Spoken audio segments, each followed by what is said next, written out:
তুমি কোন শহরের মাইয়া গো লাগে উড়া ধুরা, তুমি কোন শহরের মাইয়া গো লাগে উড়া ধুরা।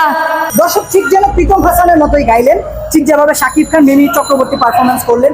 আপু এই গানটাই কেন গাইলেন এত গান থাকতে? অ্যাকচুয়ালি এই গানটা তো এখন ট্রেন্ডে চলতেছে, মানে সোশ্যাল মিডিয়া অনেক ঝড় তুলতেছে। ইভেন প্রীতম হাসানের গান যেহেতু অবশ্যই আগুন, তো এই গানটা আমার কাছে অনেক ভালো লাগছে। এটা কিছুদিন পর লিরিক্স পাবে, তো এটা দেখার অপেক্ষায় আছি আর কি। আপু আমার এই গানটা যেভাবে গাইলেন তাতে মনে হচ্ছে এই গানটা আমার অনেক দিনের চিনা। ঠিক এভাবেই শাকিব খান যেন নিজেকে ফুটিয়ে তোলেন। আপু তুফান সিনেমাটা হলে গিয়ে দেখবেন কিনা? হ্যাঁ অবশ্যই, তুফান সিনেমা দেখার অপেক্ষায় আমরা সবাই। দর্শক ঠিক এই মুহূর্তে দেখছেন সামনে দাঁড়িয়ে ভার্সিটিতে আপু লেখাপড়া করে, পাশাপাশি সিনেমা দেখেন এবং গানগুলো শোনা হয়। আপু আপনি আরো দুইটা গান একটু আমাদের শোনাবেন, যেহেতু ভালো গান করেন আপনি। আমি একটা অনুপম রয়ের গান শোনাতে চাই।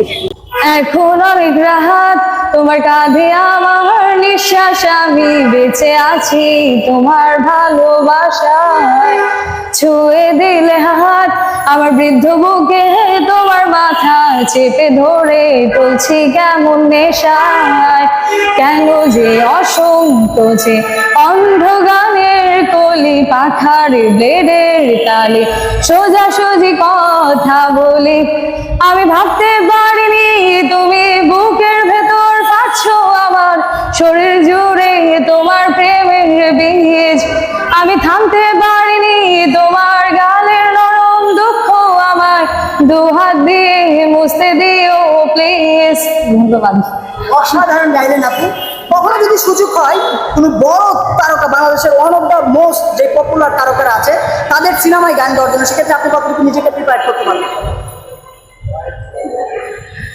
সেই ক্ষেত্রে কতটুকু প্রিপেয়ার করতে পারবো এটা তো আমি বলতে পারি না, মানে এরকম না আমি কখনো গান টান করি নাই আর কি। এমনি পারফরমেন্স করছি যে স্কুল কলেজ বা যে কোনো জায়গায় যদি হয়, বাট সিনেমার ক্ষেত্রে ওইটা এখনো বলতে পারি না। বাট আমার যতটুকু মনে হয় যে কনফিডেন্স নিয়ে যদি আমি করি তাহলে খুব ভালোভাবেই করতে পারবো।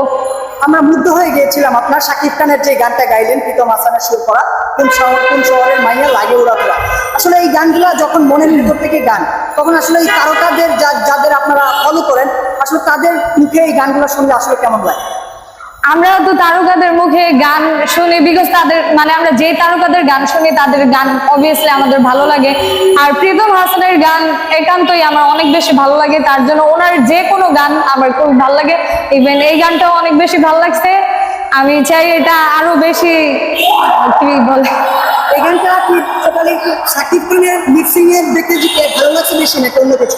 না অ্যাকচুয়ালি শাকিব খানের বলে আমার ভালো লাগছে এরকম না, বিকজ শাকিব খানকে আমার পছন্দ না, বাট গানটা আমার প্রিয় সিঙ্গার প্রীতম হাসানের, তার জন্য আমার ভালো লাগছে। এখন আপনার নেক্সট পরিকল্পনা কি, ভবিষ্যৎ পরিকল্পনা? আমার পরিকল্পনা, আমি আসলে কোনো কিছু আগে থেকে ভাবি না, যেটা ফিউচারে হবে দেখা যাবে এটাই। তো গান নিয়ে কিছু একটা করার ইচ্ছা আছে, যদি পারি তাহলে অবশ্যই করবো। ঠিক তেমনি আপনিও থাকেন কোন শহরের মাইয়া উড়াধুরা। তো আপনার মোস্ট পপুলার বাংলাদেশে যদি আমরা বলতে যাই সিঙ্গার, আপনি কাকে অনুসরণ করেন? আমি অ্যাকচুয়ালি ব্যান্ড সং এর অনেক বড় ফ্যান। তো ব্যান্ড সিঙ্গার যত মানুষ আছে আমি সবাইকে অনেক বেশি মানে ফলো করি।